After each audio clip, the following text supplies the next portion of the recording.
বলো। হ্যালো। হ্যাঁ বলো। এই সরি গো, কালকে না ফোনটা আমার হট করে কেটে গেছিল, সুইচ অফ হয়ে গিয়ে ফোনটা।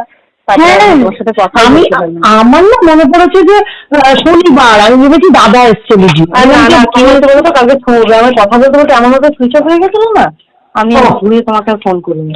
হ্যাঁ রে ভাই, মানে আমি ভেবেছিলাম যে চার্জ দিয়ে আবার ফোন করবো, ওটা ভুলে গেছি আমি আবার। হ্যাঁ এই শোনো না, যেটার জন্য আমি ফোন করেছি। বলো। আমি এইমাত্র দিদির একটা ভিডিও দেখলাম, হ্যাঁ তো বুঝতে পারলে? হ্যাঁ ভিডিওতে আমাকে পিঞ্চ করে বলছে যে মানে ওনার চ্যানেল থেকে যে লাইভটা অ্যারেঞ্জ করা হয়েছে সেটা মানে প্রথমে তো সুতপাকে বললো যে এটা তো তোর যে একটা গাত্রদাহ, বুঝতে পেরেছি।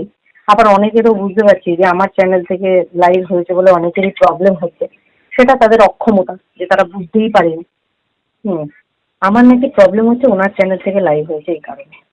হাই, আমি Ipsita, welcome back to my channel. চলে এসেছি আবার একটা নতুন ভিডিও নিয়ে। হ্যাঁ, একটা দিন দেরি হয়ে গেল, কিন্তু তার সঙ্গত কারণ ছিল, সেটা কিন্তু আপনাদের সাথে শেয়ার করেছি। তো আজকের ভিডিওর শুরুতে ইন্ট্রোডাকশানে শোনালাম সেই কল রেকর্ডিংটা, মানে কনভারসেশনের অংশটা, যেই অংশটার কথা আপনাদের আমি আগে বলেছিলাম যে ম্যানুপুলেশন। তো আজকের এই যে কনভারসেশনটা আপনারা শুনলেন, সেখানে কি শুনতে পেলেন? যে একজন ক্রিয়েটার, একজন দর্শক, সেই দর্শককে ফোন করেছে। ফোন করে সে রীতিমতো বলছে আরেক ক্রিয়েটারের কথা, যে তার ভিডিওটা দেখেছো, তার ভিডিও দেখেছো। তাহলে এখানে তাহলে আর মানে এই যে ম্যানিপুলেশন বিষয়টা, তাহলে এই ম্যানিপুলেশনটা কে করছে?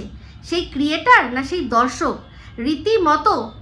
রীতিমতো সেই দর্শককে বলা হচ্ছিল কি, যে ফোন করে করে আমার মাথা খেত। তো এই কনভারসেশনটা শুনে বুঝতে পারছিলে, মানে আপনারা সবাই বুঝতে পেরেছেন যে আগের দিনও এ ফোন করেছিল, মানে এই ক্রিয়েটার 49 ক্রিয়েটার, সে ফোন করেছিল, করে তখনও বেশ কিছু কথাবার্তা হয়েছে। তাহলে একজন মানুষ যে কিনা ক্রিয়েটার, সে ভিডিও করবে, ভিডিও করে দর্শকদের সামনে তুলে দেবে, যা মানে বক্তব্য আসবে, যা পজিটিভ হোক নেগেটিভ হোক রিয়াকশান আসবে, সেটা সে তার কমেন্ট সেকশন থেকে জানতে পারবে। সেখানে ফোন করে একজন দর্শক, সে একজন ক্রিয়েটারের ভিডিও দেখেছে কি দেখেনি সেটা জানার তো কোনো কারণ নেই, কিন্তু কেন করছে? কারণ ম্যানিপুলেট করতে হবে। তাহলে এই যে 49, সে তো 63-র বিরুদ্ধে সেই প্রিয়াকে ম্যানিপুলেট করছে, যে দেখলে ওনার ভিডিওটা দেখলে এই ধরনের কথাবার্তা বলছে, বলো এরকম কি আমি? তাহলে এই কথাগুলো বলা মানেই তো সে ম্যানিপুলেট করার চেষ্টা করছে। একজন ক্রিয়েটার, তার যদি মনেই হয়েছে সেই সময় দাঁড়িয়ে যে তার চ্যানেলে ওই লাইভটা, ঐতিহাসিক একটা লাইভ, যেখানে কিনা রমা রিনি নামে দুজন দর্শক তারা ছিল, তারা উঠেছিল কার চ্যানেলে না 63 চ্যানেলে। তখন যে 63 সহ আরও অনেকের মনে হয়েছে এটা, যে তার জন্য 49-এর রাগ হয়েছে, হিংসা হয়েছে, জ্বলন হয়েছে। আজকের ডেটে দাঁড়িয়ে তো সেটা সত্যি প্রমাণিত। তাহলে সেটা প্রমাণিত, তার জন্য মানে না তার আর কি 49-এর জ্বলন হয়নি, সেটা বলানোর জন্য, বোঝানোর জন্য একজন দর্শককে সাক্ষী করতে হবে, কিন্তু করতে হয়েছিল। আজকের ডেটে দাঁড়িয়ে এই 49 সহ আরও অনেকেই, এই 63, এরা বলছে যে হ্যাঁ মানে ইপু মানে ঢেপু, এর তো দরকার, ভিডিও করতেই হবে, এগুলো নিয়ে আলোচনা করতেই হবে, না হলে চলবে না। যদিও আমার মানে কোনো দরকার ছিল না, আমি করছিলাম না, কিন্তু যখন ওরা নিজেদের ঔদ্ধত্য দেখিয়ে দর্শকদের আবার মাথা মুড়ছে বারবার করে, তাহলে কেন এবার চুপ করে থাকবো? আর তার মাঝখানে আমাকে তো টানা হয়েছে, তাও আবার মিথ্যে আমার সম্পর্কে কথা বলে। তাহলে এখন তো অন্তত জানানো দরকার যে এই মানুষগুলো কীরকম। এই যে বলছে কি ফায়দা হবে, কি লাভ হবে, 49 তার ভিডিওতে বলছে যে আজ থেকে 2-2.5 বছর আগেকার কনভারসেশন এখন দর্শকদের শুনিয়ে কি লাভ হবে? অবশ্যই লাভ হবে। এটাই বোঝানো যাবে যে অনেক দর্শক যেটা বুঝেছিল, যেটা একদম লিখেছিল, তারা ঠিক ছিল। সত্যি 49-এর রাগ, দুঃখ, জ্বালা, যন্ত্রণা সব কিছু হয়েছিল, হিংসা সব কিছু হয়েছিল, যে রমা রিনি কেন 49-এর চ্যানেলে ভিডিও না, লাইভ না এসে 63-র চ্যানেলে আসলো। যেই 49 কিনা এই 63 পরিচয় করিয়ে দিল ওয়াইটির জগতের সাথে, যেই 49-এর আর কি ভিডিও সেগুলো দেখে দেখে যে ইন্সপায়ার্ড হয়েছে ওয়াইটিতে আসার, সেটা কিন্তু 63 নিজেই একসময় বলেছিল যে আমি আগে দর্শক ছিলাম। তো কার দর্শক ছিল? অবশ্যই 49-এর দর্শক ছিল। তো তার সেখানে দেখতে দেখতে মনে হয়েছে যে না 49 ঠিকঠাক দিতে পারছে না, আমি একটু ঠিকঠাক দেবো, না হচ্ছে না একটুখানি, মানে আমি একটু সারগান জ্বালিয়ে দেবো, সেই জন্য সে এসছে। তাহলে কে কার মেন্টর হওয়া উচিত, কার কাকে মেন্টর বলা উচিত, তাই না? তাহলে তো এখানে ও তো 49-কে দেখে দেখে 63 ওয়াইটিতে এসছিল, সে এসে তার নিজের পলিটিক্স খেলে কি করলো না আউট করে দিল, এই MSLদের কাছাকাছি যারা ছিল সবকটাকে আউট করে দিল। তার মধ্যে সবার আগে ঘ্যাচাঙ্ক করে কাটলো কার? 49-এর পাত্তাটা সবচেয়ে আগে কাটলো, যে কিনা ওদের সবচেয়ে কাছের ক্রিয়েটার ছিল। দর্শক রমা রিনি আরও অনেকে হয়তো থাকতে পারে কাছের দর্শক, কিন্তু ক্রিয়েটার হিসাবে সবচেয়ে আগে যার নাম ছিল সে ছিল এই 49, সেখান থেকে 63 সে জায়গাটা নিয়ে নিল। তাহলে রাগ দুঃখ জ্বলন যেটা ছিল সেটা আজকে নাক কান মুলে স্বীকার করতে হচ্ছে যে হ্যাঁ এমন আমার রাগ দুঃখ ছিল যে আমি কি করেছি, যার জ্বলন ছিল তার জন্য আমি ওনার বিরুদ্ধে মিথ্যেচারিতা করেছি দর্শকের কাছে কানে কানে। তাও তাহলে বুঝতে পারছেন কেন? যদি সত্যি ওনার বিরুদ্ধে রাগ থাকতো তাহলে সেটার জন্য এই প্রিয়াকে কেন মিথ্যা কথা বলবে? মিথ্যা কথাটা তাহলে তার বলা উচিত ছিল ইউটিউবের বাজারে, বলা উচিত ছিল না? তাহলে এই কথাটা যারা আর কি মানছেন, এই 63 যেখানে লিখছে যে ডাহা মিথ্যে কথা বলেছে, তার আপনারা উত্তর চাইতে পারেন না যে আপনার নামে এই মিথ্যে কথাটা এই 49 কেন ওই প্রিয়া নামক ওই দর্শককে বলবে? তার লাভ কি হবে? আপনার ওই একটা দর্শককে আপনাকে মানে আপনার বিরুদ্ধে করে দিয়ে কি লাভ হবে, তাই না? এই প্রশ্নগুলো মাথায় আসে না? অবশ্যই যাদের মাথায় ঘিলু আছে তাদের মাথায় নিশ্চয়ই আসবে। তাহলে এক্ষেত্রে পরিষ্কার দেখতে পাচ্ছেন যে এই 49 কিন্তু রীতিমতো ম্যানিপুলেট করতো কাকে না প্রিয়াকে ম্যানিপুলেট করতো যে দেখো উনি আমাকে কি বলছেন। তাহলে উনি তো আর যদি এই 49 স্বীকার করে নেয় যে হ্যাঁ তার রাগ দুঃখ জ্বলন হয়েছিল তাই মিথ্যেচারিতা করেছে, তাহলে তো বলবো যে ঠিকই বলেছিল, তখন ঠিকই বুঝেছিল 63 যে তোর রাগ দুঃখ জ্বলন হয়েছে, আর হওয়াটা স্বাভাবিকও। তো যাই হোক, একটা জিনিস আমার কানে আসলে এই ভিডিওটার মধ্যেই আমি একটুখানি আর কি ক্লিয়ার করে দিই। একটা মানে আবার সেই একটা শুরু হয়েছে কি না বাচ্চাদের ধরে টানাটানি করা। তো সব শুনলাম যে মিলিস ব্লগের মিলির বাচ্চাকে সে অসুস্থ, সে মানে ঠিক নয়, এরকম মানে ঠিক নয়, সে এখনো কথা বলতে পারছে না, তার মায়ের উচিত ওয়াইটি ছেড়ে বাচ্চাকে আর কি বাচ্চার ওপর সময় দেওয়া। কেন? সেটা যদি হয় সেটা কে বলে দেবে? একজন ক্রিয়েটার সে তার ভিডিওর মধ্যে এটাকে ইউজ করবে।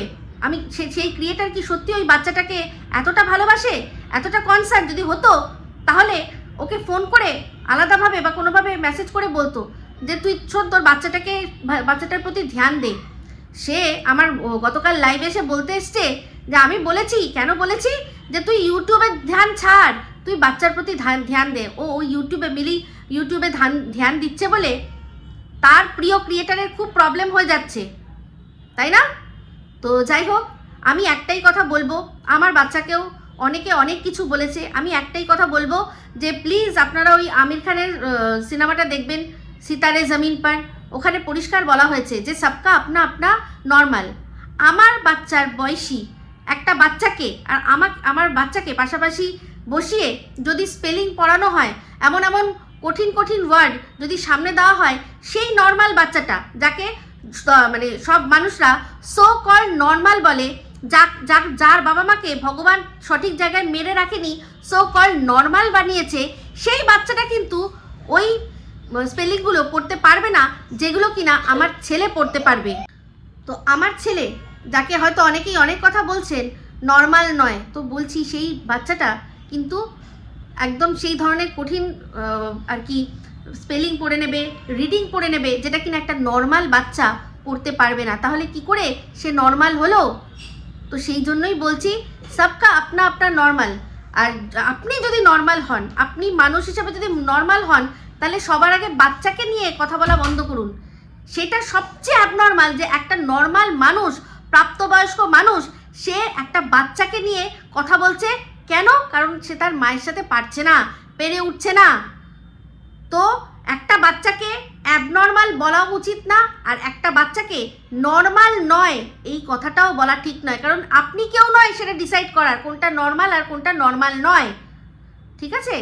সবাই নিজের নিজের মতো, সবাই নিজের। একটা ক্লাসে যেমন একটা বাচ্চাই ফার্স্ট হয়, একই সব কিছু এজ গ্রুপ সমস্ত কিছু এক থাকে, কিন্তু ফার্স্ট কিন্তু একজনই হয়, ফার্স্ট একজন হয়। তো সেখানে সেই বাচ্চা আর আরেকটা অন্য বাচ্চা সমান অ্যাটেনশন পেয়েছে কিন্তু ক্লাসরুমে, কিন্তু সে ফার্স্ট হয়েছে, এ হতে পারেনি। আর মানে ফার্স্ট যারা যে হয়েছে তার চেয়ে সব বাচ্চাগুলো কিন্তু হতে পারেনি ফার্স্ট। তা বলে তারা কি জীবনে কিছু করতে পারবে না? অবশ্যই করতে পারবে, নিশ্চয়ই করতে পারবে, নিশ্চয়ই করতে পারবে। তাই এই সবচেয়ে ম্যাচুরিটি আপনারা দেখান কিভাবে না, বাচ্চাদের টানা বন্ধ করুন। দর্শক সহ ক্রিয়েটার সবাইকে বলছি, যারা যারা এখনও বাচ্চাদের টানছেন, আমি সব মানে ভগবানের কাছে এই মানে প্রার্থনাটা করব যে প্রত্যেকের বাড়িতে এরকম একটা একটা করে বাচ্চা দিয়ে দেওয়া হোক, যাকে মানে দর্শকরা সো-কল্ড সমাজ, সো-কল্ড যাদের অ্যাবনর্মাল বা নর্মাল নয় ডাকে, প্রত্যেকের বাড়িতে একটা করে আসবে, তখন তারা বুঝবে কোনটা নর্মাল আর কোনটা নর্মাল নয়। তো আমি এখনও বলছি, চ্যালেঞ্জ করলাম আমার ছেলের বয়সী একটা ছেলেকে আপনারা কোনো একটা লাইভে নিয়ে আসুন, কোথাও টুগেদার লাইভে করুক, আমি আমার ছেলেকে নিয়ে বসবো, একই স্পেলিং একই ওয়ার্ড দেখানো হবে দুজনকেই, কে পড়ে নিতে পারে আর কে পড়তে পারে না, সেখানেই প্রমাণ হয়ে যাবে নর্মাল আর অ্যাবনর্মাল। অবশ্যই আমার বাচ্চার মধ্যে যা আছে অন্যান্য সো কল্ড নর্মাল বাচ্চার থেকে অনেক বেশি আছে, কম নেই কিন্তু বেশি আছে। সেই জন্যই ওর ওই বেশি জিনিসগুলোকে কন্ট্রোল করতে পারে না। তাই আমার বাচ্চাকে আমার ওপর ছেড়ে দিন, আর অন্যান্য যত বাচ্চারা আছে যে কোনো ক্রিয়েটারের বাচ্চাদের তাদের মাদের ওপর ছেড়ে দিন। তারা বাচ্চা নিয়ে এখানে আসেনি কিছু করতে, ঠিক আছে? তারা নিজেরা নিজেদের কথা বেঁচে খাবে। ক্রিয়েটারদেরও ক্রিয়েটার টু ক্রিয়েটার বাচ্চা টানা উচিত নয়, ক্রিয়েটার টু ক্রিয়েটার যা খুশি বলা যেতেই পারে, কিন্তু এই মাইনর বাচ্চাগুলোকে টানা বন্ধ করুন। যারা মাইনর, যারা নিজেরা নিজেদের জন্য লড়তে পারে না, তাদের এই অ্যাবনর্মাল আর নর্মালের খেলা নিয়ে আপনারা নিজেরাই নিজেদেরকে অ্যাবনর্মাল প্রমাণ করছেন। ঠিক আছে? তাহলে আজকের এই কল রেকর্ডিংটা বা কথোপকথনটায় পরিষ্কার হয়ে গেল যে কিভাবে প্রিয়াকে ফোন করতো। এরকম ভাববেন না যে 49, 63-এরও আছে। 63 তো রীতিমতো মানে অর্ডার দিচ্ছে, যেমনটা কিনা আমাকেও দিত, এটা দাও, ওটা দাও, সেটা দাও, এই ফুটেজটা দাও, ওই ছবিটা দাও, এই কোটা দাও। হ্যাঁ, খেটে খাবো না, সব আর কি হাতের সামনে সাজিয়ে দিতে হবে। ঠিক আছে? তেমনি এরকম অন্য মানুষ, এই প্রিয়াকেও রীতিমতো অর্ডার, হ্যাঁ অর্ডার। সে কোথায় আছে না আছে, ওর কোথায় মানে কোথাও ব্যস্ত আছে না আছে, সেসব মানবে না। আমার ভিডিও নামাতে হবে, তোর ভিডিও নামাতে হবে, তুই কর। আর যাই হোক, এই 63-রও আমি কল রেকর্ডিং ফাঁস করব, কারণ আমার কাছে তো প্রমাণ আছে। উনি তো নিজেই প্রিয়ার কাছ থেকে কল রেকর্ডিং চাইছে, অবশ্যই শোনানোর জন্য। তাহলে এবার ওনার কল রেকর্ডিং শোনালে যদি সেটা অন্য কোথাও নিয়ে যায়, আমি সেখানেও নিয়ে গিয়ে সঙ্গে সঙ্গে শোনাবো। আমি সব কিছুতে তৈরি আছি, তাই না? যখন নেমেছি এবার সব তৈরি আছি, আচ্ছা করে বাজিয়ে তারপর ছাড়বো। তো যাই হোক, এই ভিডিওটা এখন এই অবধি রাখছি। যদি ভালো লাগে তাহলে লাইক, শেয়ার, কমেন্ট করতে ভুলবেন না। যারা চ্যানেলটা সাবস্ক্রাইব করেননি তারা সাবস্ক্রাইব করে নেবেন। সবাই ভালো থাকবেন, সুস্থ থাকবেন। আবার আসছি খুব শীঘ্রই এক নতুন ভিডিও নিয়ে। Me Ipsita signing off. Love you all.